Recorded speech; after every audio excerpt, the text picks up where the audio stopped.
Jernigan, your tour guide into discoveries, coming to you live from the heart of America to around the globe via the World Wide Web, satellite, and podcast.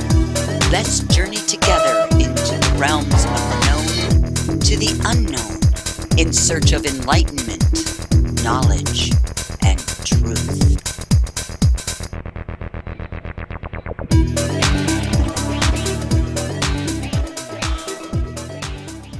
Good morning, good afternoon, good evening, wherever you are on this beautiful planet Earth. This is Rebecca Jernigan, host of Journeys with Rebecca, broadcast right here on Project Camelot TV. Welcome everyone. Tonight, I have a really cool guest for you. He's a return guest for me. Might be a first time that you all have heard him here on this venue. Craig Campobasso. Now, Craig is a casting director. He's an author. He's going to talk a little bit about his professional career. He also worked on Dune for 4 years and numerous other projects. He's directed, wrote, and produced the short film Stranger at the Pentagon, which was adapted from the popular UFO book authored by the late Dr. Frank E. Stranges. Now, we're going to talk a little bit about Stranger at the Pentagon, too, tonight with you from Craig. Now, you know, Craig's passion is to write stories that provoke you, the reader, to think, to raise your consciousness, to expand your mind about creation, while still entertaining in the Hollywood tradition. He does that very well, by the way.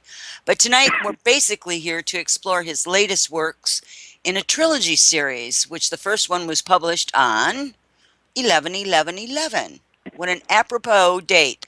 His first book was called The Autobiography of an Extraterrestrial. Saga 1 is I Am Thyron.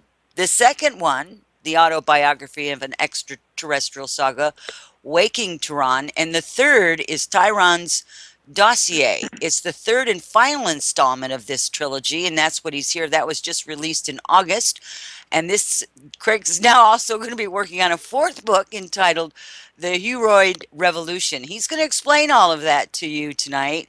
But first, as a reminder to everyone, if you have questions for Craig or myself tonight, please place all of those questions in all caps so that Brian can easily disseminate those and put them in the chat box for us here so that we can get that and answer your questions tonight. So without further ado, let me introduce the wonderful, the fabulous Craig Campobasso. Welcome to the show, Craig.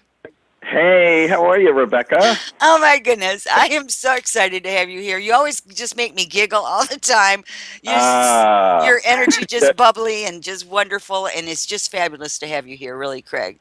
I'm so glad. I'm so happy to be back and talk to you. I've always enjoyed doing your show, and you're just such a incredible light spirit and akin to all of this information. So I love talking to you. Oh, thank you very much. And, you know, I guess as they say, it takes one to know one, my dear. So,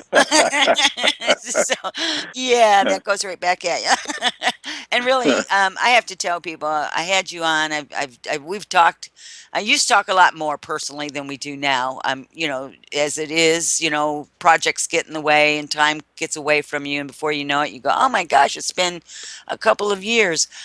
We tried to get you on for your second book out called Waking Thyron, and that's the second in the I Am an Extraterrestrial Saga. But we couldn't get our schedules to mesh up, and so then again, time got away, and so then your third book came out. I was so grateful that you contacted me to come on.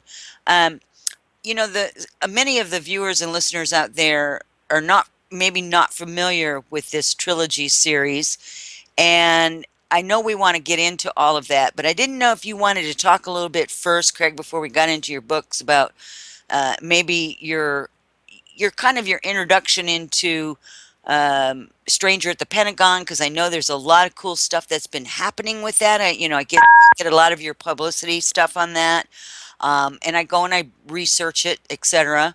So maybe you could talk a little bit about that and your own personal experiences with that, and then we'll get right down into it. What do you think?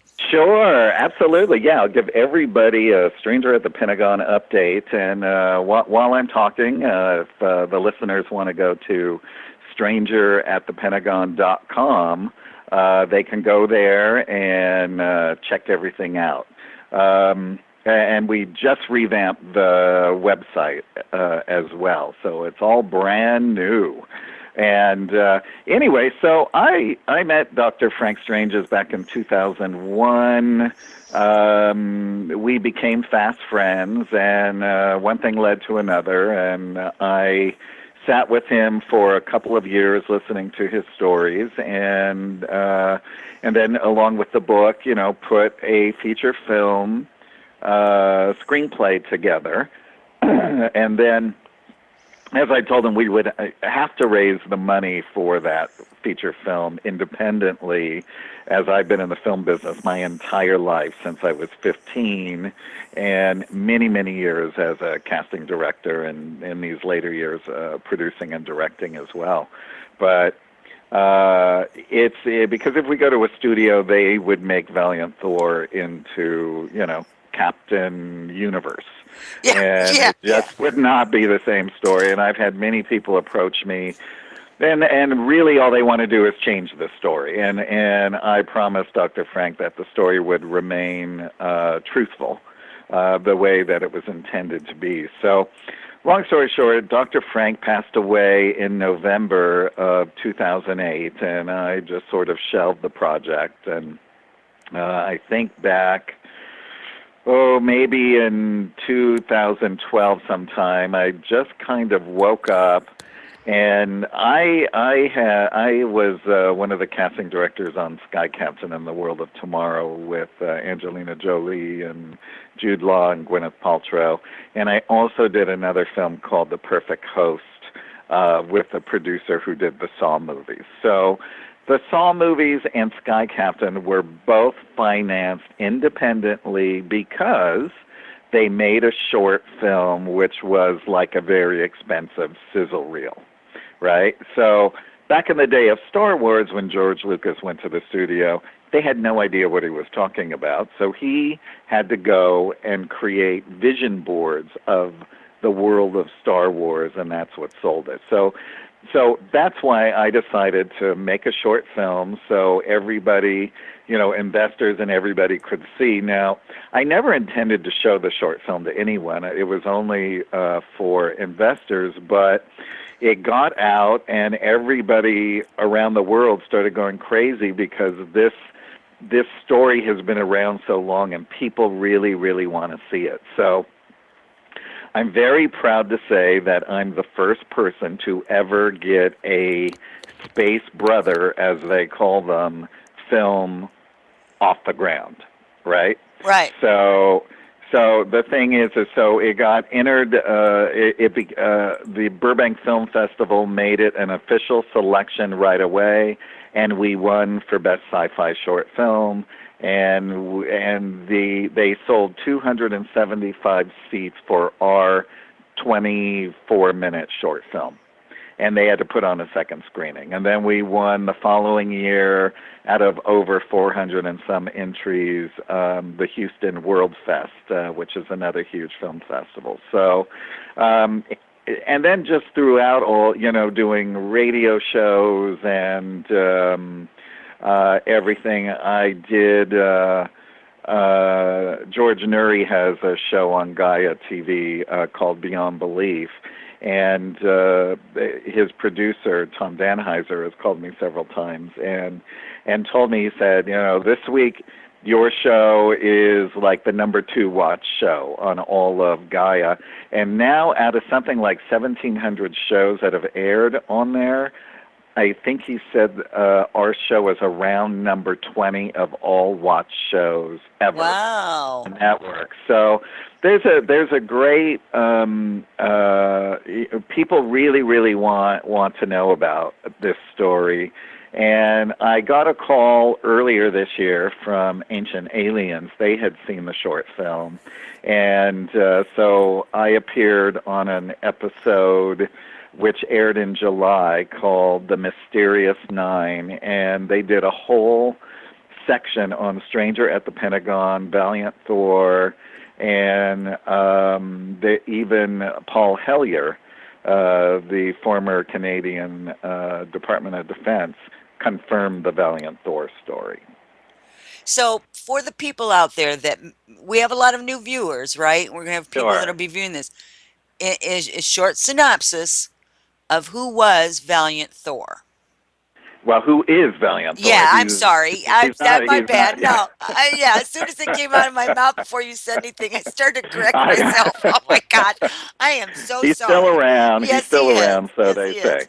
So he is what we would call an angelic in human form. He doesn't have a belly button. He doesn't age, and we nobody really knows how old he is. Um, in the angelics, when they are created beings, they could be created at birth and then given to celestial parents to raise, or they could be created as adults and move right into whatever their missions are. So there's different classifications and all of that. Now, I don't know which Valiant Thor is in either of those, but he was given the commission to come here to Earth um, to help eliminate sickness, disease, prolong life, and to also discuss with our government the dangers of atomic weapons because they started, blowing them up in the 40s. So he arrived in on March 16th, 1957. He met with Eisenhower, Nixon, the Joint Chiefs, and and now here's the thing, because if you can imagine, what would it be like if you met a created being or an angelic in human form?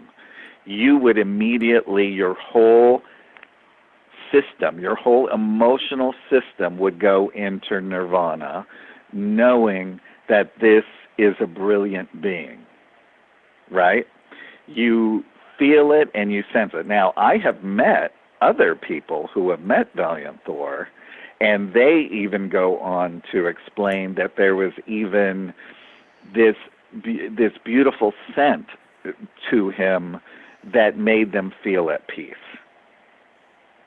So so imagine being the president and the vice president and understanding and knowing that this was somebody who was really coming to help the world. So Eisenhower put him on a 3-year VIP status where they discussed the proposal. And in the end, they rejected the proposal. Nixon and Eisenhower were for it, but the rest of the powers that be turned it down due to that it would put doctors, nurses, pharmaceutical companies, all of these things out of business. Well, of course it would, because then everybody would be healthy. So, um, Imagine that. Imagine you want something better exactly, for and humanity. so it would put everybody in an economical ruin. Now, here's the other thing that I'd like to say. I'm not making this movie to to say our government is bad. Those were decisions that were made, and I'm making this movie to help heal all of those things. And there is no pointing of fingers. There is no nothing. It's a story that happened, but now we're in a time where we can change all that through healing and through understanding what choices had to be done back then. But now we're in a different age where we can make different choices, and the power is really back in the people's hands, right? I have to So agree. yeah. So I always want to make that clear, because it's not it's not an anti-government film at all. It's just the story about what happened during that time, the choices that were made. But as we know, that when anything that goes awry like that, it will always come around full circle, and it will heal, and it will blossom into the beauty that originally was designed. So that's the good news. Now, so Valiant Thor left on March 16th, 1960. He returned in 1961 and has been here. Now, all this information I'm giving you is the information that Dr. Frank gave to me. I have not physically met Valiant Thor or any of his crew. Um, but I feel very connected to them, and I can explain a little bit of that in a minute. But the they came back, and his flagship is called Victor One, and it holds up to 200 people. I even have the blueprints. By the way, I have a poster which has got Victor One on it and the actual blueprints to it. I think it's under the section by book and DVD on the website. So people want to get the Stranger at the Pentagon book. All of these things are out of print, and these are brand new copies, and there's not many left. So everything that we make from that goes to help pay off the short film. And then we also have a donate button for the feature film if anybody wants to help us there to get storyboards and things together. But the thing is that they have come back, and he has been here ever since. So his craft is stationed at Lake Mead, and then there are other Victor class ships that are stationed in and around the Earth at over 287 locations. There is also a starship that's 14 miles long and 7 miles wide that is up in our atmosphere that they go back and forth to. As a matter of fact, the craft, a lot of the Victor 1 craft, they travel on the beams that are directed from the actual starship. So they can travel in a quick trajectory, like go boom, and then boom, they're there. So it's quite an elaborate, exciting thing. Now, just imagine seeing these visuals and being on that starship and seeing all of these incredible spiritual technologies that are done through organic brains in these crafts, organic the skins of the craft. A lot of this, by the way, is was brought to me in the Thyron books as well. But this is a universal thing, the organic craft. So, for instance, Thyron's craft, his DNA is mixed in with the skin of the ship, and when he runs his own craft by his own thought, and it registers his DNA structure. So if somebody else tried to fly his ship, they couldn't. Gotcha. Right. Makes So sense. Yeah. exactly, and especially if they do jumps like across the universe, because they can do these thought jumps. They go boom, boom, and they think where they want to be, and then boom, the craft is there. So, but anyway, the Valiant Thor has been here ever since, and is here still. I mean, I can only imagine what his job would be, is overseeing and helping and protecting the Earth, not only from ourselves, but from outside influences as well, because this world is in a state of flux, and it's shifting into the higher consciousness now. So in this interim, you can only imagine the fight for it from both sides. So Yeah, I've said, and to be blunt about it, I've been saying for a few years, this is war. I mean, we're at war in a sense, but the war isn't one that, like, you can go out with guns and go fight each other. That's not it. no, That's not the fight. That's not it's the war. the fight is consciousness. That's That's right. what it is. And That's growth and exactly what it is. evolution. Yes. That's right. Absolutely. So it's amazing. It's just an amazing story, and I'm just so happy to to be the one that gets to tell the story. And it's going to be visually beautiful, and we're really going to get to see all of those worlds and the starship and the Victor One class and all the really cool spiritual technologies that they have. Yeah. And And that was one of the things that I wanted to comment on, not to interrupt you there, but your trilogy. The first book was really an eye opener with some of the stuff, but boy, the second and third book, the spiritual technology. There's a lot of people here on this planet today that are awakening. Their higher consciousness is coming into effect, if you will, or it's been enhanced, whatever you want to, however you want to say that. And Right. thoughts create. Yes. And I've been saying that for years, and then I read your books and it brings it back again and again, and I mean it hits it home even harder. Be careful what you think, because your thoughts is what creates. It's part of the collective, right? Yes. So if you can That's train right. yourself not to think the negative or the crappy stuff or all the hateful stuff and hurtful stuff and harmful stuff, you're not adding more junk to the junk. That's what we're trying to get rid of. We're trying to overcome that. That's We're right. trying to absorb it. We're trying to, neutralize it, so to speak. So thoughts Right. really do create.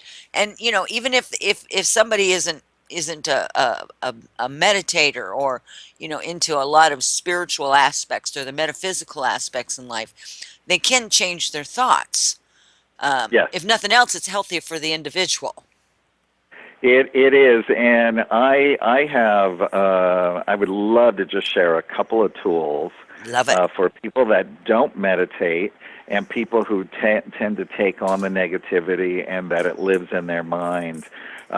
You just have to keep retraining your thoughts. So if you just sit down in a quiet space and just close your eyes, take 3 to 5 deep breaths, and then just clear your mind, and then imagine putting a giant oval magnet over your head and turn that magnet on and ask that magnet to pull up all negative thoughts that are in your vicinity, that are being directed to you, by you, and just have it, pull it up into the magnet, and then tell the magnet to transform it into positive thoughts. And you'll be surprised as you do that. And it's just a quick little 5 minute thing. That's Yeah, all you have very to do. simple. And when you're done, yeah. And when Simple you're done, works. just bathe. Yeah, and just bathe yourself in the rainbow, right? And in a rainbow colors. And then it's quick, it's easy, because so many. I am a meditator, but so many people I know say, I don't know how to meditate. I can't meditate. And I'm like, yeah, you can here. Here's a quick little thing, right? I mean, another thing that I tell people to do is Stephen Halpern has a chakra, a 7 minute chakra musical thing that tones your chakras, which are your energy, 7 energy centers in the physical body, and it's free. You just Google Stephen Halpern, go to his website, and you can download it for free, put it on a disc, and play it, and just do what I said, and then boom, you're done. And it's quick and it's easy. And as you advance more and more, you'll start learning more about meditating, and clearing your thoughts as well. And if the thoughts really keep invading you, then what I always do is replace it with 3 good thoughts immediately, and then just train my mind to go away from whatever that is. And I never watch the news because I'm sensitive. So if I watch the news, then I take on all of that. So it's just another choice. It's a choice that I've made. So I want to address that, because Yeah. there's so many things that come through the TV set. People just have no idea. There's so many Yeah. things that I can't watch. It's not even just the news, Craig. For me, sometimes it's the commercials. Sometimes it's the content of a show. It's like, um, the energy of the actors and the everybody behind the scenes. All that stuff, people don't realize that that energy is held in that celluloid, even if we call it a digital world, and that's Right. projected outwards into filling your house with that stuff. You can't Yes. see it, you can't touch it, you can't smell it, but it's there. And Yeah. it's especially bad for empaths that don't haven't figured out how to not take on something that doesn't belong to them. There are more empaths than you can imagine, I'm sure you know. Yes. Yes. And you just, Absolutely. I mean, you have to just start realizing, you step into a room and you start feeling weird, it's probably because you're picking up on something else. You got to follow that intuition, but don't absorb it. It's not yours. Don't let it become yours, right? That's So, right. That's right. exactly. So, listen to Craig and don't watch the news. Really don't, because it just you just take on all that stuff. You just take it on and You, take it on and you take it on, and it, then it starts eating away at you. And before you know it, you just don't even know why you're just so angry and grumpy all the time. So yes, yes, so unhappy, it's sad. yeah, exactly, and Yeah. sad and all of that. And in a sense, it's a weird kind of programming, but you have to deprogram it. It's like, I once listened to Marie Osmond talk, and what she said was amazing. She said, when I had all my children, I realized that they were little computers, and whatever I put into them was what they were going to be. Interesting. And she said, and that's what really made me raise them really right. And I just loved, how she said that. And we all know that she's Mormon, and Mormons are not for LGBT community.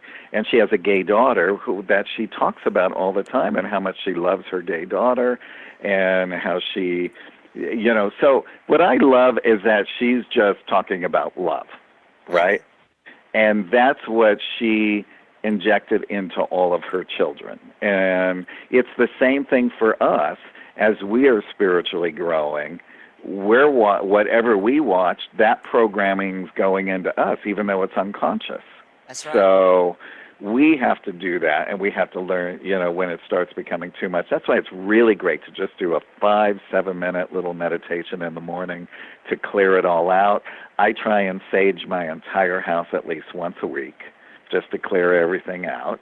And because it really is proved, they say that it's proven that it does transform the negative ions into positive ions. Yeah, I was going to say scientifically they have proved that saging your Yes, house is actually a scientific thing, that it's actually yes, beneficial to you to do that. I mean, yes, yes. So I'm like, yes, yeah, finally we're getting some absolutely. breakthroughs, minor as they may Yes, be, we'll take them. we'll take them, absolutely. So, but anyway, those are great little simple things. And Teal, who is a vice commander on Victor 1, she said the most amazing thing to Dr. Frank once that he shared with me was that somebody was wondering, they were having their business in too many other people's affairs, meaning they were trying to tell them that they should be doing it this way and they should be doing it that way. And her advice was, you should only concern yourself with your own spiritual growth and not worry about everyone else. That's what you're here to do. And I went, what a simple truth that is. Very simple, and we Yeah. we could all learn to abide by that simple truth. Yes, Seriously. absolutely. So when we The get hardest deep, thing to do is somebody we love hmm, is to allow them to be and to make their own mistakes, right? agreed. Hard to do, It's man. Hard to hard do. to do. Hard to do, especially when they're family and they're somebody you love. So so how I approach it this time, I've been approaching it for many, many years this way. Instead of sort of stepping in and saying something, I just say, if you need me for something, if I feel that I know somebody is going through something, I will say, if you need me, I'm here. Come and talk to me. And if you want my advice, I'll be happy to share it with you. There you go. And then that way it's done in an exchange and not a you should do this, right? So Right. Well, and then uh, whenever you order somebody to do something anyway, or you tell them you have to do it this way, if you notice, people will become defensive because it feels as if they don't have a choice. that's right. Absolutely. And we Absolutely. all have choices. And speaking of choices, We, let's move into your books because your books are choices. yes.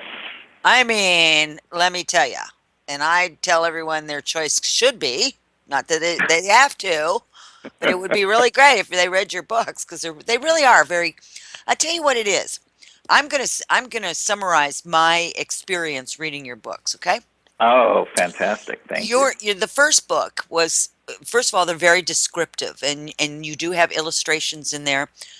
They're characters or people, um, Right. beings that you have described in your books.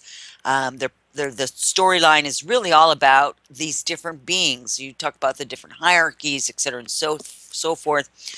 But it's very descriptive. the background, where it comes from, where you went, who you saw, what the ships were like, what the landscape was like. Um, and, I think we've had this off air conversation where I told you about where I was taken to these places and these colors. You can say, well, it looks like purple, it kind of looks like blue, and it kind of looks like green, but it goes beyond the purple, the blue, and the green.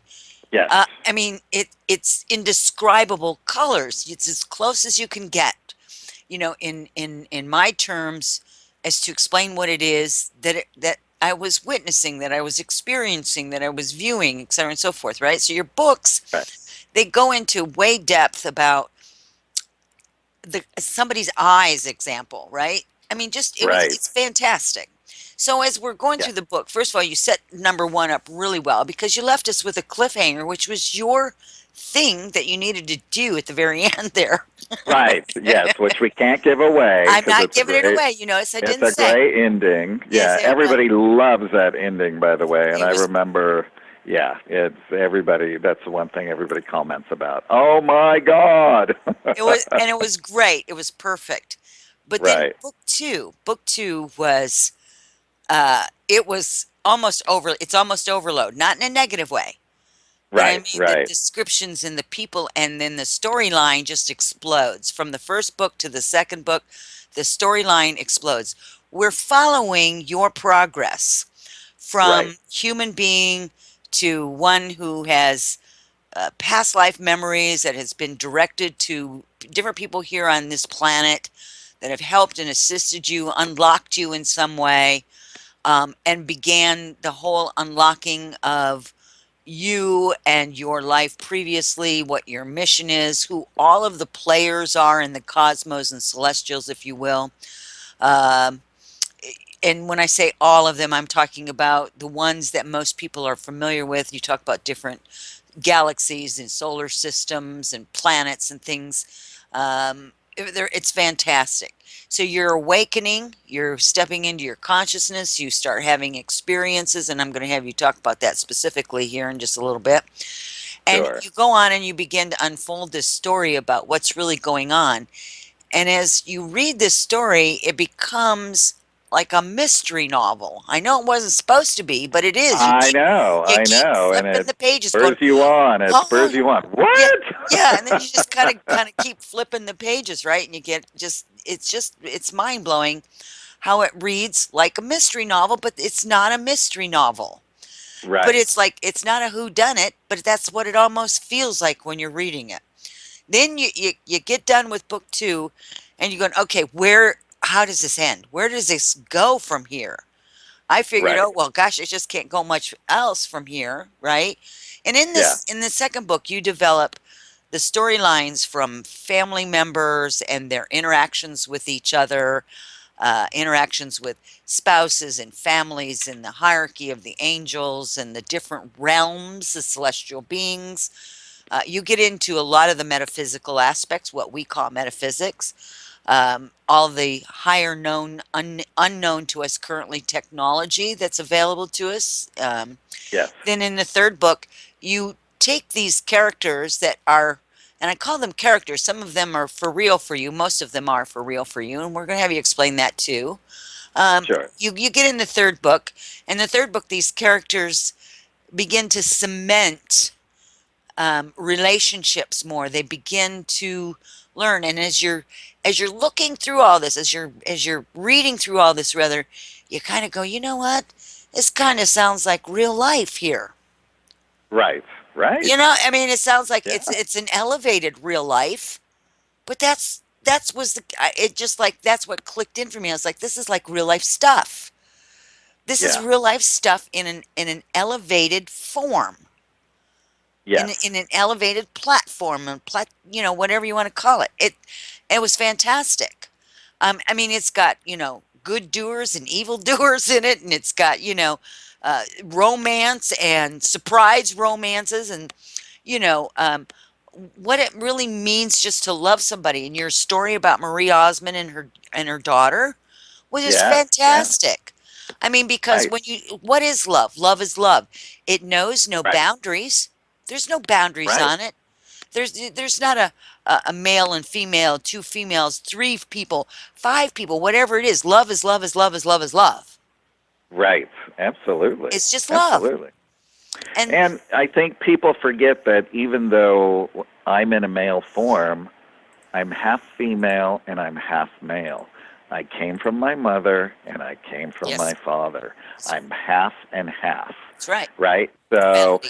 sexuality has nothing. There are so many sexual. I mean, we all know on this planet we do have people who are hermaphrodites, who have both.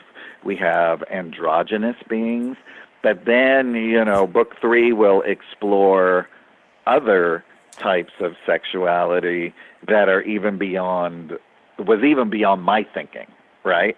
And I touch upon it a little bit there, but it really and truly is. It's all about soul love. It has nothing to do with anything else. So, and what's really interesting is anybody who is going through issues on this world about LGBT people or people who are different or unique is that your next lifetime, you're going to be the exact opposite. You're going to experience every aspect of being human because that's what you chose by coming here, right? So it's amazing. I had this conversation with Sylvia Brown, who wrote the foreword to my book, the first book. Right. And Sylvia said the same thing to me.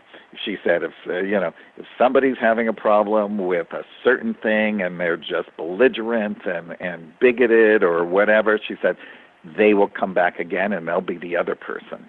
And I said, yes, I know. I said, I absolutely know that. So, because remember, when you leave this world, you go back into unconditional love, and you review. You have a life review. Your review goes by in seconds of your entire life, but there's a caveat at the end of that. You're not only going to feel what you felt with every person you interacted with, but you're now going to take on their feeling body and feel how you impacted their life in a negative or a positive way. And that's where the soul comes in and starts feeling, oh my God, what regret I have. And you want to come and you want to correct those things. How many times have psychics said, right, a psychic medium said to somebody, so-and-so's here, and they really want to say that they're sorry for doing that to you, right? Because they really want this to be lifted off their soul and really live in unconditional love. And that's really what we're all doing here. We're all on this planet learning love Yep. in all aspects, every shape and form. There is no other reason for us being here. We're not just here to go on vacation. We're on a vacation in this world to learn love. And when we graduate from this world, we're going to go to another world and we're going to learn something new there. And we're going to keep going from world to world to world to world. And these are all learning spheres, and each one teaches a different aspect of the entire creation. And there are things out there that we can't even comprehend yet because we're not even fully conscious. And that's where we're all heading. And that's the purpose of the Autobiography of an Extraterrestrial, the saga, the 3 books, is for people to understand what duality is. The lead character of Thyron really is the reader. And so you go on this journey with Thyron and understand his duality, how he overcomes his duality, interacts with the universal duality, and then interacts with other friends of his who are dualistic, who are also trying to become fully conscious, and understanding everything in that aspect. And then we have the Huroid race, which is a whole different interesting factor, is that there was a world that destroyed itself from racism, hate, and greed, and there was nowhere for those souls to go. So they created a huroid race. So these are humans inside of synthetic created bodies, and it was the soul's choice whether they wanted to continue learning in the spirit realm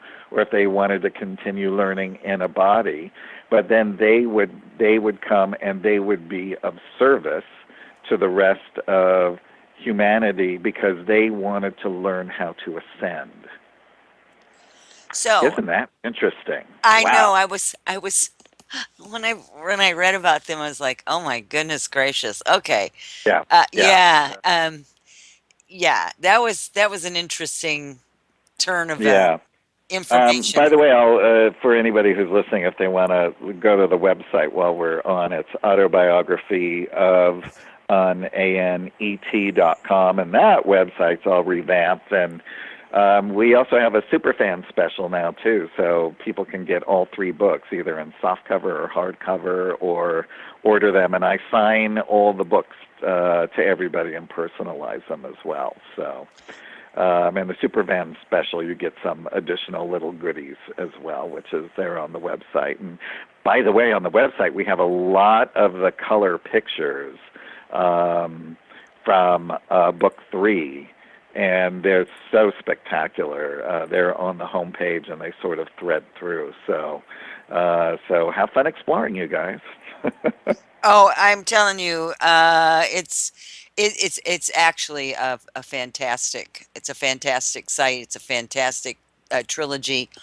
So we're going to drill down a little bit on it. We're going to Yeah, get a little bit more explicit with it because that was kind of like an overview, so to speak, yeah, of the whole series. What we just kind of synopsized there, you know. right, Not that yes. that was a real word, but I make up words. I have to tell you, I have my own dictionary. I swear, my kids used to laugh at me when I was raising my kids because I come up with these words and where did you get that? I don't know. It's just so I've always had my own language, and some people just it's true. It's true. I do it too. Yeah, I love it. I think it has something to do with, with being just who we are.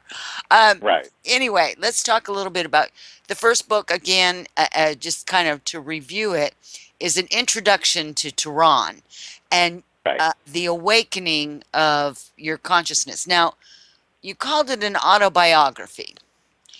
And we had a couple of conversations about this. I think you were on the air a couple of times about it. We also talked about Strangers at the Pentagon coming up. That was before you even did that. Made the short right. film. You were talking about different things that you wanted to do with that. So it's Yeah. really good to know that you've went through all that and you're getting that online, and it's just fabulous. So let's put that into some kind of a little quick review on your own personal experiences. And is this story that you have put into a book in 3 books, is it your story? Well, the thing is when I had in the mid '80s, I had a major spiritual awakening. I woke up like you wouldn't believe, and it was done through master teachers that began visiting me in my dream states. And I would look at them and I would wake up in the morning and just go, wow. My whole body just felt like I was in this blanket of love. That's how I can explain it. It felt celestial. It just felt good. And then I didn't really think of it that much, but it was reoccurring for several months. And then all of a sudden I started waking up inside the dream and realizing that this was actually happening, that my spirit was traveling to this other realm to be with these 3 beings. And as that progressed and progressed, then I started to feel and understand a little bit more about who they were. I began to receive their names. And then after a few months of that, I would again wake up in the dream. I would be in nirvana. I would open my eyes and I would see their astral forms standing at the foot of at the foot of my bed, smiling back at me. And I was like, "Oh, this is real. This is real." And now, mind you, I never had any fear about it whatsoever because everything was in complete unconditional love. So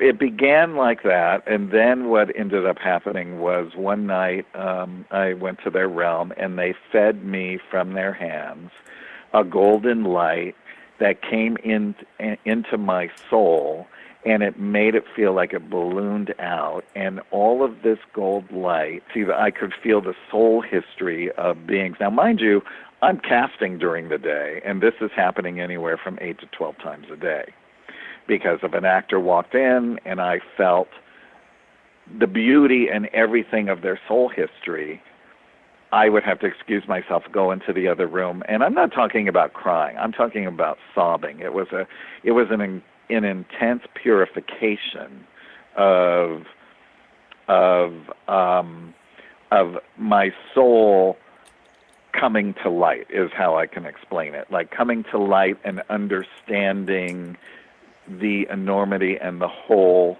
of everything that's interconnected. So that's what I felt, is I felt the interconnectedness into everything. And then they they ignited my light body one night, and from that time forward, I started astral traveling to other worlds, and I would then start conversing with these other master teachers and start learning from them and things like that. Now, I had many different experiences like this, and I'm not going to go into all of them here. But the thing is that I had the crying lasted for about 8 months. I thought it was never going to end, and I was very happy when it did, but I felt incredible at the end of it because, when you're sobbing every single day, you just don't, especially for 8 months, you really wonder, when is this going to stop, right? Right. But I came out of that, and I really just I started writing about all of these experiences that I was going through and journaling them, and I ended up writing a 400-page book about it. And one of the master teachers at the end of the book came to me, and I had gone to Mount Shasta. I was there. I went there to go to treat myself, and by the way, this master that I was talking about, whose name is Father Jacobaba, he is from the world of the great I Am. So I travel to Mount Shasta, which is the home on earth of where the I Am teachings originated from the Ballards that came out of from there, and they have the I Am reading room there, and I have a major experience with the great I Am while I'm there. And I come home, and the master teacher says to me, "What would you say if I told you you just wrote that book for yourself?" And I said, then I learned a lot about myself. And he said, "Now it's time to sit down and write the real one. Do not censor anything that comes through you." And they said, "Keep writing and writing and writing until nothing else comes out. And we'll tell you when you're done for the day." So they would wake me up at 3 in the morning. I would start writing at 3 in the morning because they said that's when the brave waves were down and it was easier to come through. And at that time in the apartment I was living in, there were 3 portals where I could see their energy forms come down. And when I started writing and the energy forms would come down, my body would ring with chills for like 10 minutes. It was so strong. And then I would just write and write. And I had, again, I had no idea what I was writing or where things were going. I wanted to stop and censor it, but I kept going. And then I started to understand the story. So really, book 1 and book 2, in the beginning, were 900 pages. Wow. Yes. So then I had to go in later on and cut book one down and then decide what I was going to leave in and take and what was just needed for book two. So that's why book two is a much larger book. I think it's about 500 pages. So anyway, so that was my introduction into the writing of it. So it was like clearing this vessel to be a clear vessel to receive this information. And mind-blowing information it is when you get in there and you read it. I mean, the things that affected me in book one the most, that I particularly love are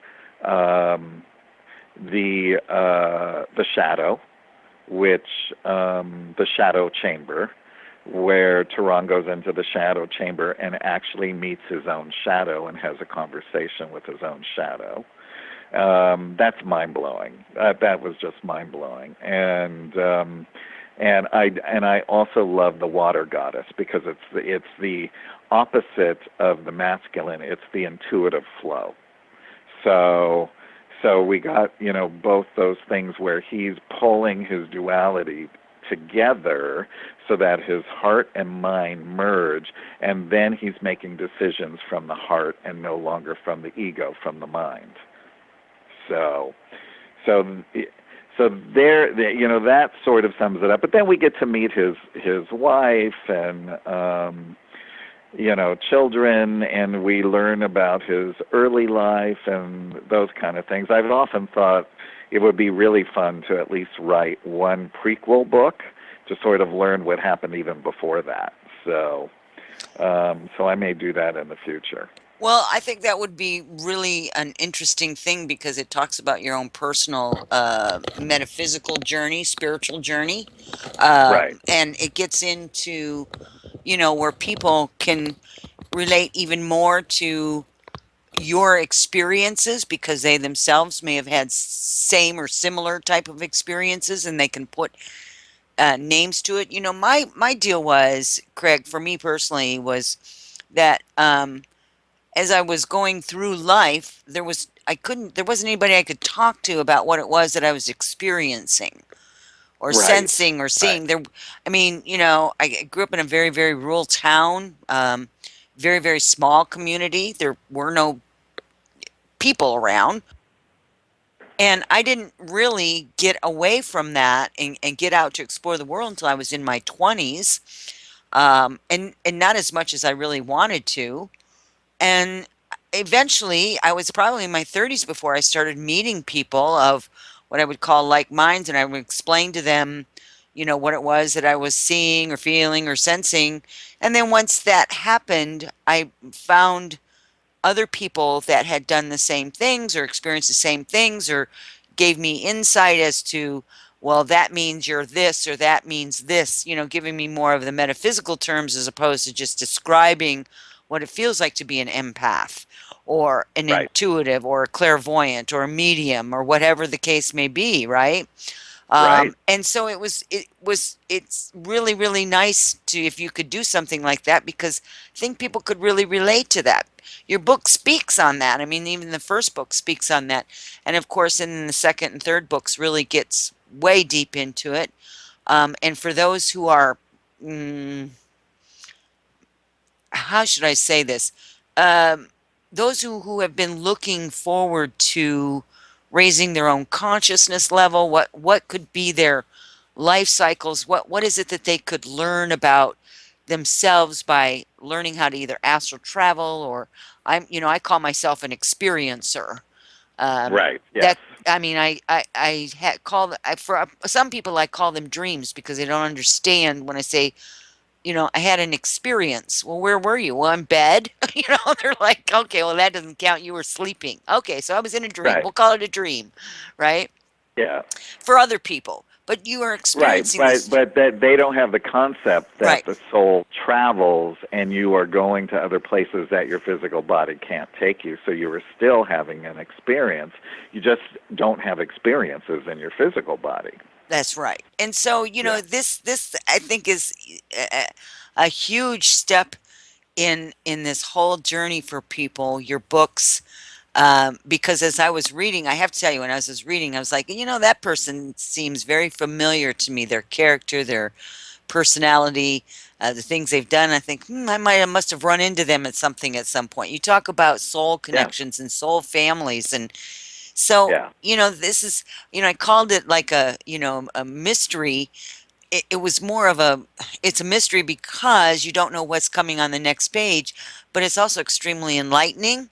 It's also gives hope, and it gives Yes. understanding Yes. of what's going Absolutely. on that Yes.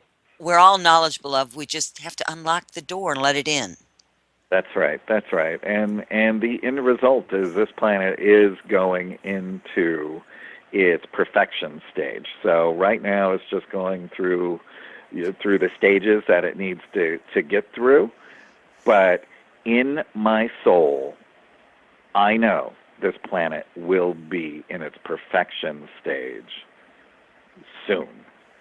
I don't know the time frame, but I know that it's going there. There is no way that it's not. So that's the hope that everybody should hold on to, and everybody can help it, move it along by working on themselves spiritually. All right, so I'm gonna throw you off maybe here just a little bit. I mean, it's not specifically about the books, but it's about the statement that you just made about the basically what you're talking about is the Earth, the whole planet Earth, which would also include the entire solar system, I would assume, because she's part of it. Yeah. I mean, everything is symbiotic, right? Yeah. Right. It's in a period of raising its own level from some say from 3D we skip 4D because some people say it's an astral plane and then we go into Right. 5D. Again, I think it's a matter of perception, but what we're really to get cut through all that, we're just talking about taking up the next ascension ladder of Right. human experience. Other people are saying that there's the third dimensional earth will remain. Those who are raising the level of earth and the consciousness of the earth and will go along on that. We won't even know that there is a division, so to speak, or a separation from third dimension to whatever fourth or fifth, depending on your belief systems. I'm not going to put Right. anything out there. What's your Right. take on that? How do you feel about that? Well, I think that I have two thoughts on that. And one is, yes, everyone who is working on themselves said it automatically. Every layer of the universe is consciousness. So there could be dark consciousness over there. That's where those beings go and stay because that's what they do. Or there's different levels of there. So everyone, when this planet goes and decides it's going to, there's enough group in the entire world, then that soul lifts into the next fourth or fifth dimension. And then the other thought of that is if we're all in unconditional love, does everybody go? Yeah. Right? So, and now I don't have the answer to that, but those are the two. I mean, those are really the only two scenarios that I can see because if I'm thinking in Earth terms or human terms, the first one feels right. But if I'm thinking in a higher consciousness term, everybody's really unconditional love, and everyone's just playing parts down here, Right. right? To Right. learn all of that. So, what if all of the souls that are on the plane? How long have they been here? We all know we're in soul groups. I'm not kidding you. I mean, I meet so many people. I'm just like, oh my God, you're my soul group, Right. right? Exactly. And you just pull them in, and you know who is, and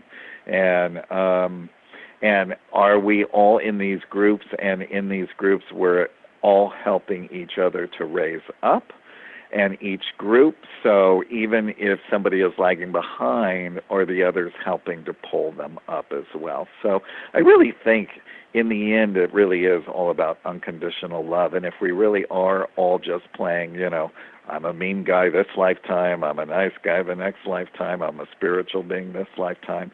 I believe in this religion this lifetime. I believe in this religion the next lifetime. My next lifetime, I just believe in spirituality.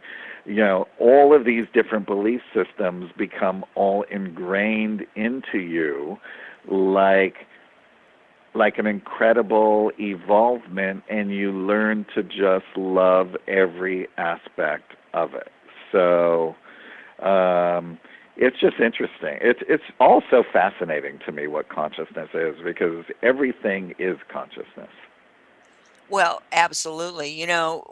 Here's something that I learned many years ago, and it always struck me as that was kind of, how you have just something little that comes along in it, and it just one little statement somebody makes or something Yeah, that you read, and then all of a sudden your whole world just kind of pops open, and you start thinking about all the relationship to whatever else that means, right? So somebody right, told me, my thing is, nobody wants flies in their house, right? I mean, really, they're right, they're quite not clean creatures, right? right. So what do we normally do? We chase them around with a fly swatter, we swat them or try to shoo them out of the house, whatever the case may be, right? So Yeah, one day I'm in there and I'm uh, trying to swat a fly. And see, it sounds terrible to say that, but that's what you're trying to do. You're trying to kill the fly. You don't want it flying around. right. And somebody said to me, science has proved that if you show your intent, that that psychically that fly knows that you're going to try to kill it, and it can feel your vibrations, and that's why you can't kill flies. Hmm. Flies have an intuition to know that somebody's chasing them and wants to kill them because you're exuding that thought. You want to kill that fly, and that fly recognizes that energy signature seriously, and that's Right. why they. Well, And I thought, I think okay, I think it's a survival mode. yeah, yeah, they. It's a survival mode. You chase it, it runs. Well, even when you're standing there and they're sitting there and you're sitting there and you're both not doing anything, but you're thinking, I'm going to splat this fly. And just about the time you get ready to swing, it flies off before you're It even flies chasing. off. Yeah. Yeah. So they do have an antenna. They have an antenna that is, and by the way, this was also a scientific thing that they did, that they realized that flies understand that they're in danger because you send out that energy. See, it's about thoughts. Right. Yeah. Okay, so it's reading some kind of an energy signature. It may be low on the totem pole as far as sentient beings are concerned, but it certainly Yes. has some Yeah. antenna, right? Yeah.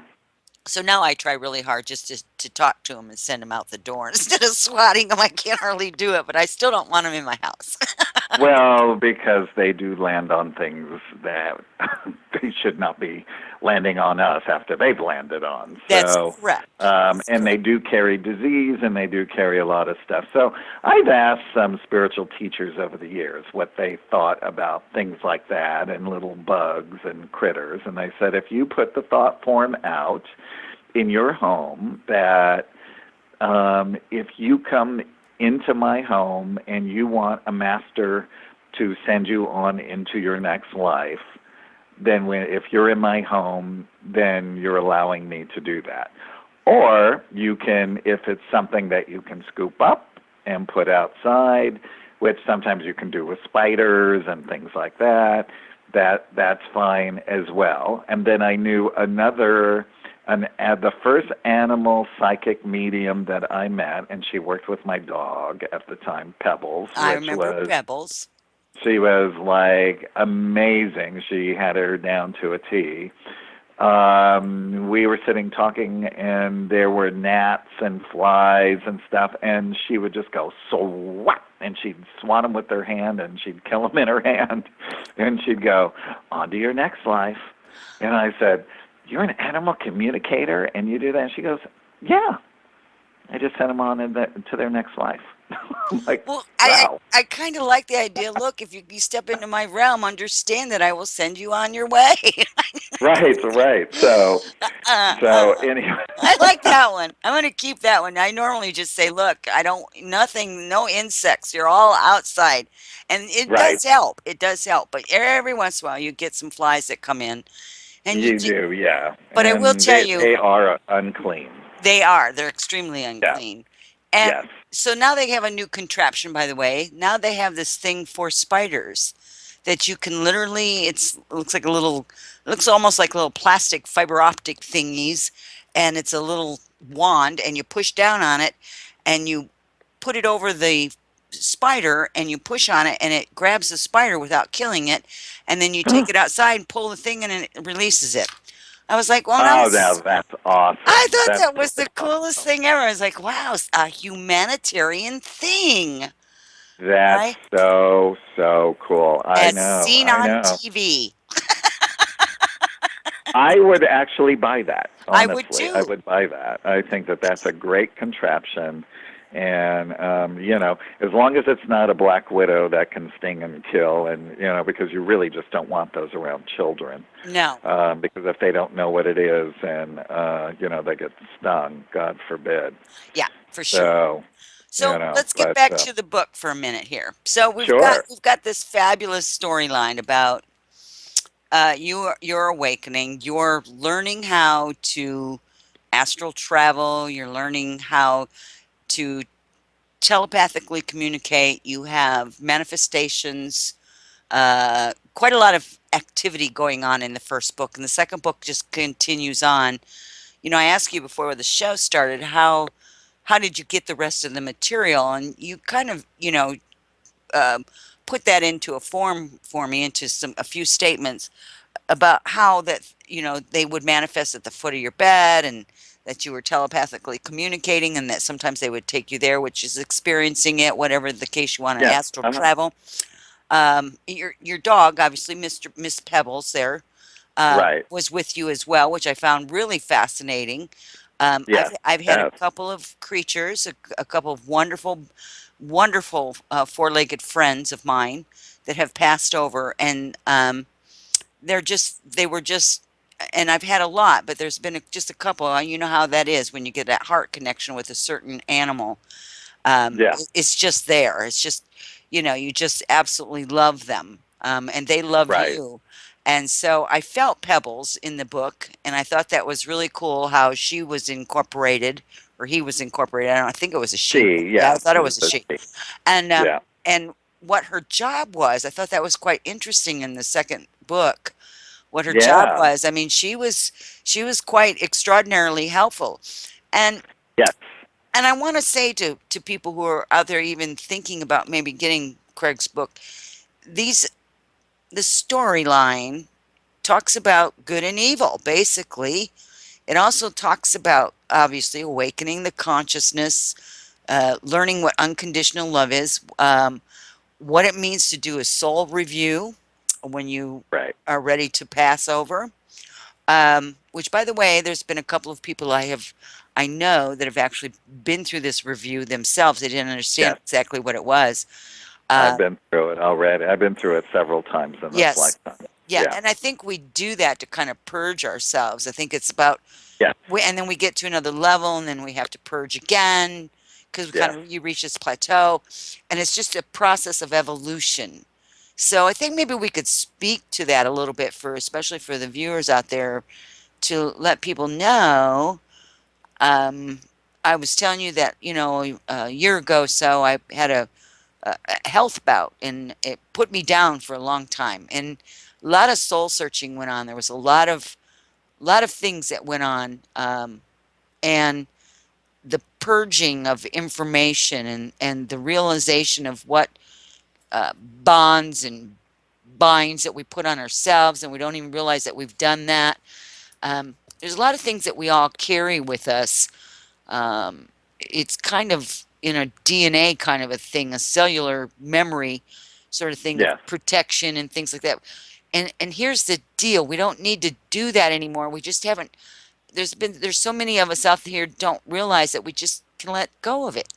We don't have to Right. carry it. We don't have to do it.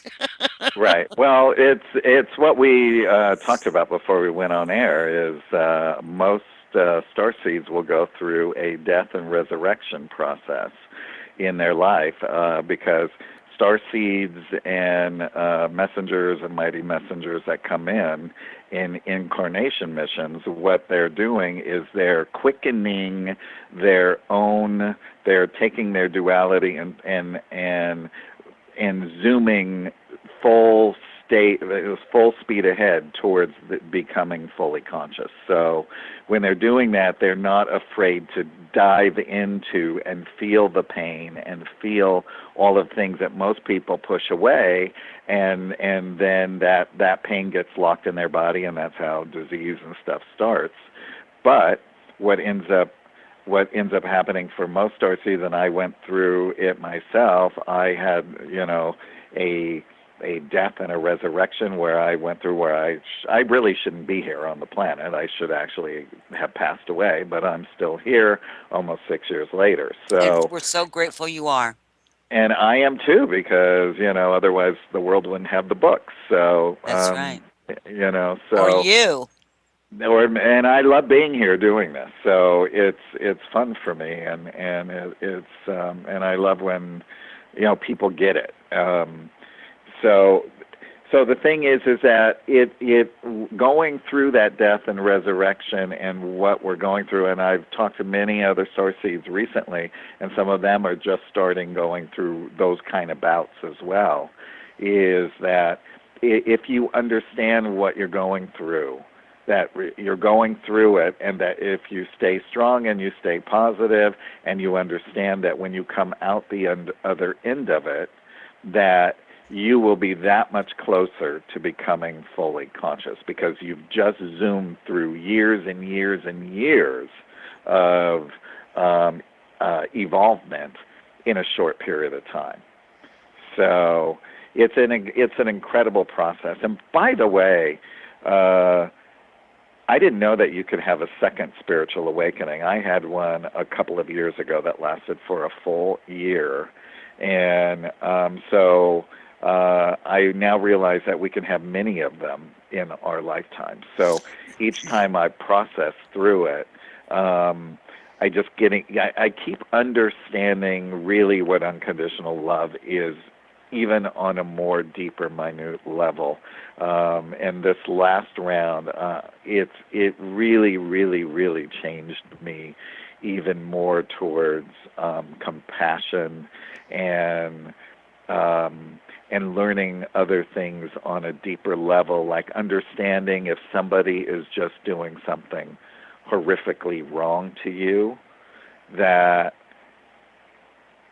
it's to still love them in that way, but not to degrade them or put them down or whatever, but to allow them to just continue on whatever path that they're doing, and just viewing them from a distance and allowing them to work through what they're working through, but you still supporting them spiritually. It doesn't mean you have to support them physically, but supporting them spiritually on the inner is a much more powerful thing. I'm so glad you brought that point up, Yeah, because, we can, and I instruct my clients and my classes about this. I call it the bubble, putting somebody in the bubble. You create the bubble and you put that person in there, and you send that person these loving thoughts, whatever it is that that's is right. required at the moment. And then once you can feel that you're done filling them with whatever it is that you're sharing with them, you just release the bubble. You release it, let it float away. That's And right. I have found some pretty miraculous things in my life. I wish it happens every time, but it doesn't, because we cannot interfere with the free will of another, which is Right. another thing that's a no-no for me. Is just because you can manipulate somebody to try to be better doesn't mean you should. That may not be their life path. So Right. again, Right. that's the non-judgment thing, right? So Yes. when you get to that point, then you just let it. You just have to. release all of that. And you have to make sure that you're just sending it to that person. If they're meant to get the message, their higher selves will make sure the message is delivered. That's right. Absolutely. You have to trust the Absolutely. process, whether you can see it or not. You have to Yeah. trust the process because it works. Yes. In many Absolutely. cases, not in every case, because again, it's not up to us to decide what their life path is. Maybe they're not connected real well with their higher selves, so they disavow that internal communication that comes. A lot of people do that. They push it away like, oh, that's just silly thoughts in my head, whatever, and that's okay. Right. It's Yeah. it's okay. There's no judgment there because we're different. We've all had different experiences.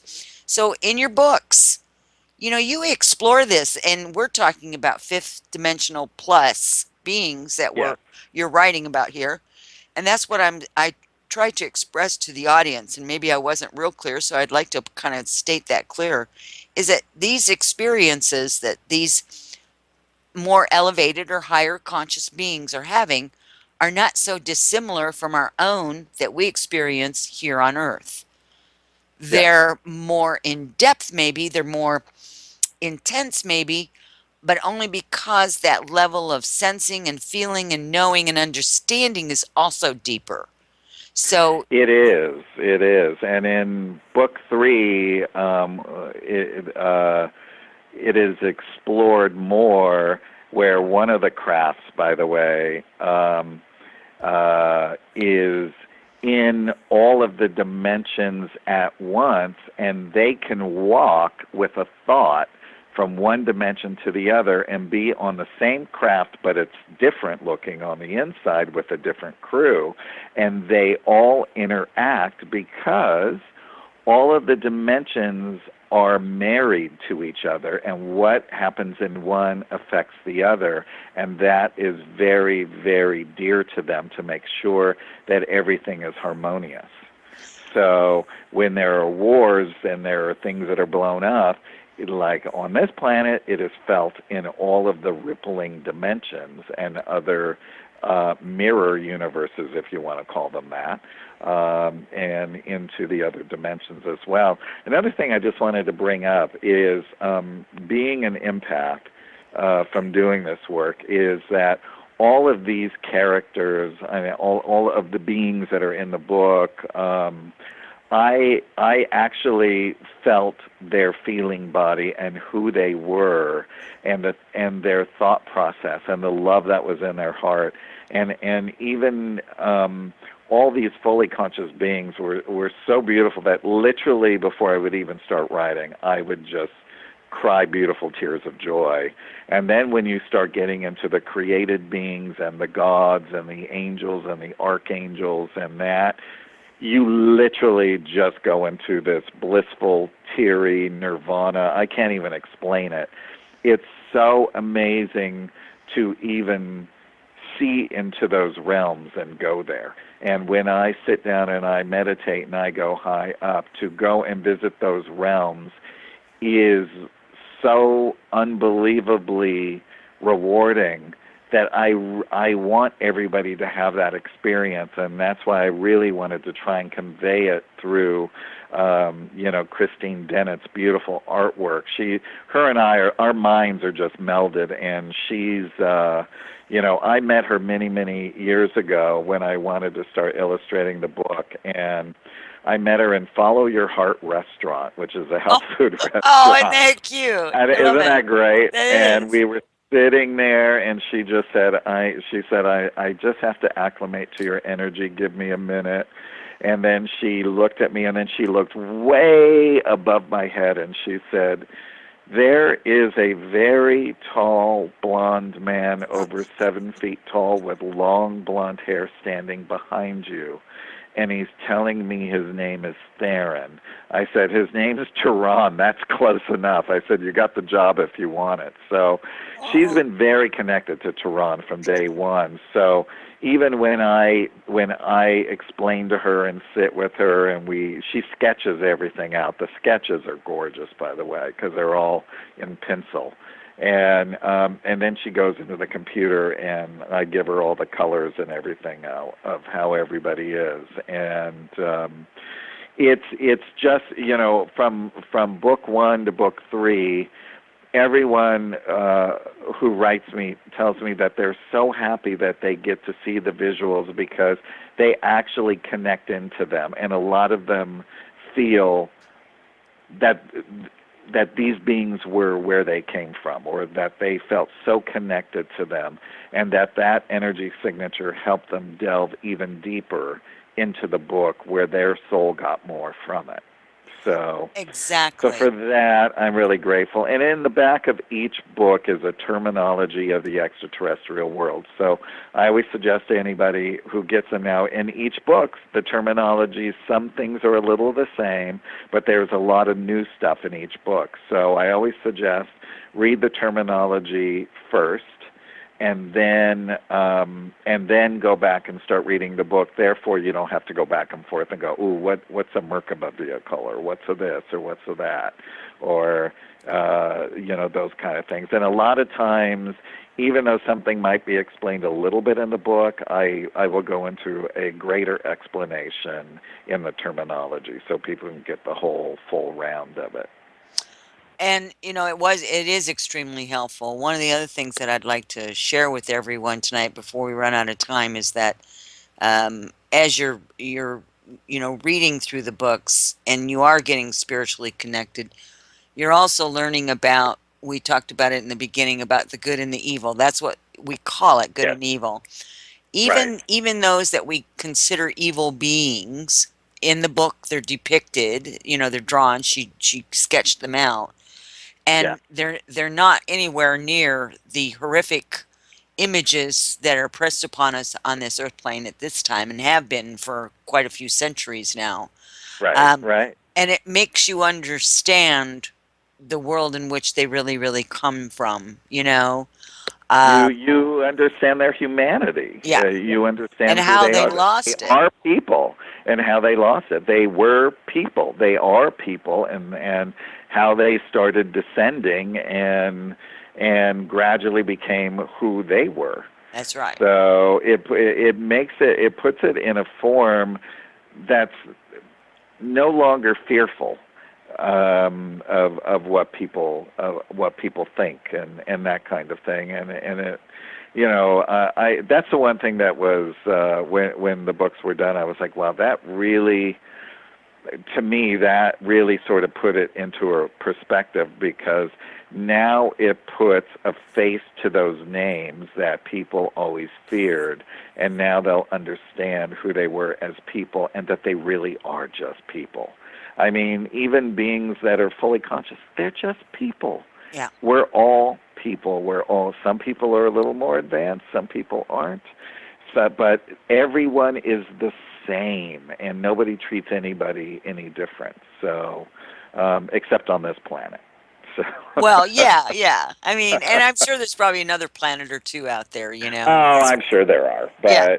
But this is the next one that's being targeted. And by the way, the main focal point is Thyron. Starting in book one, we learn that he is a dualistic being who was born into a fully conscious society. One in every 200,000 beings in this fully conscious society is born dualistic, and they are born that way because it helps everyone else who is fully conscious to understand what duality is, and it helps the dualistic being to understand what being fully consciousness is. So they're both teaching mechanisms. So Thyron then later in his adult life is given, he becomes a professor at the college advanced level, teaching messengers and mighty messengers who were coming into worlds on incarnation missions to raise consciousness. So that is a big part of his job at the University of Melchizedek. And Melchizedek is in the Mira system, and it is a galaxy that goes with 490 planets from one end to the other, which you can kind of see in a succession, and each one is a university planet. So everyone that leaves this world goes through Melchizedek until they get assigned to their next world, or if they end up going and working at Melchizedek, and becoming an incarnation messenger, a mighty messenger, whatever. The difference between messengers come in to help raise a consciousness. Mighty messengers come in with a giant mission and to really quicken it to help pull up the messengers as well. So it's a fascinating thing learning all about this University of Melchizedek, and we get to meet Father Melchizedek, who is the architect of this incredible spiritual university, who is third in command of the universe as well. So, which is really, really special, and there is an incredible rendering of Father Melchizedek in Book 3.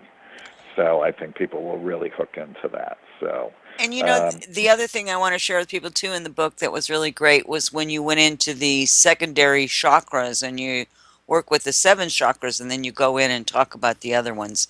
yes, I don't want to spoil it. I'm not going to spoil it for anyone because right. they really need to work on that, because you talk a lot about auras and chakras. I mean, Yes, they're very aware of that.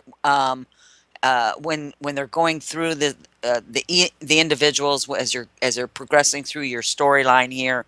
yes, I call it a yes, storyline. It's just it's sort of a story. I mean, it is your story, and the benefits of it. Besides it just being a really cool trilogy, again, right. it's just really Yeah, cool.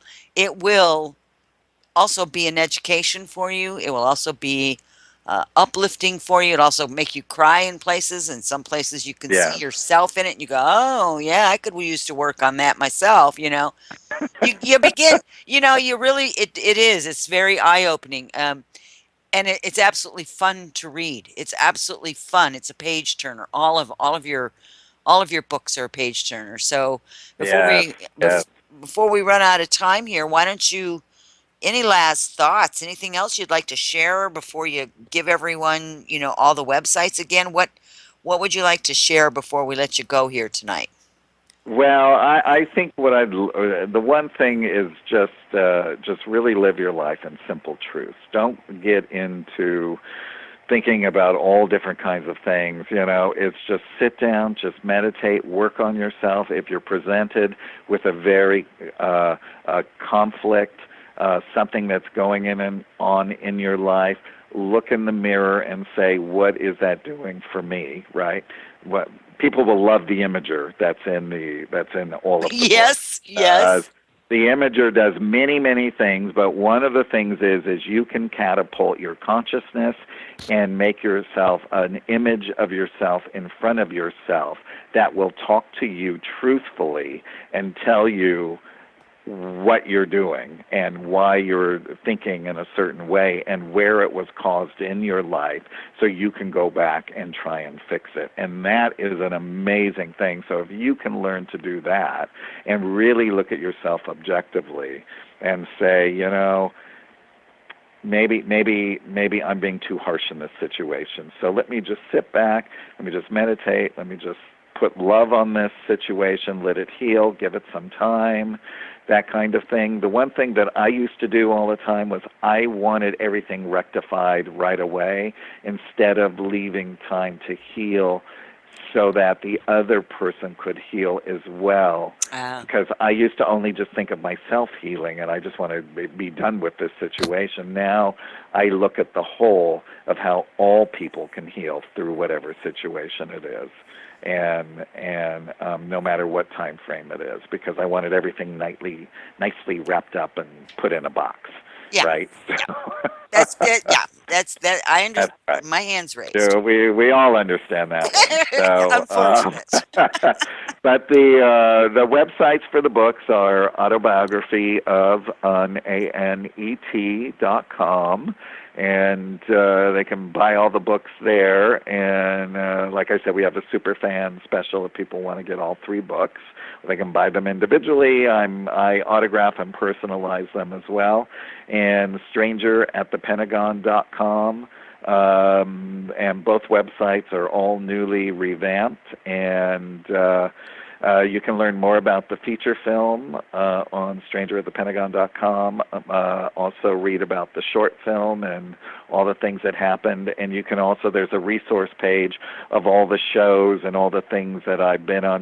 They can watch the short film, by the way, on the website, and they can get all of Dr. Frank's books as well there, the posters of Victor One, all kinds of wonderful, one-of-a-kind Stranger at the Pentagon stuff. And all his books are going for a fortune online now, and they're used. So I've got the last remaining ones from the publisher. So, and I also have one other caveat. I have original book posters when the book came out originally, and I've only got like 25 of those left. They're a Oh, collector's wow. item that the publisher found and gave to me. So all of that's on the buy book and DVD thing, so people can scroll through there. So lots of really, really cool stuff.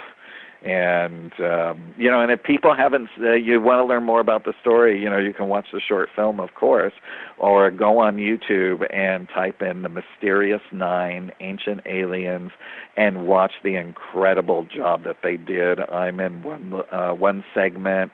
Laura Eisenhower, President Eisenhower's great-great-granddaughter, corroborates the story.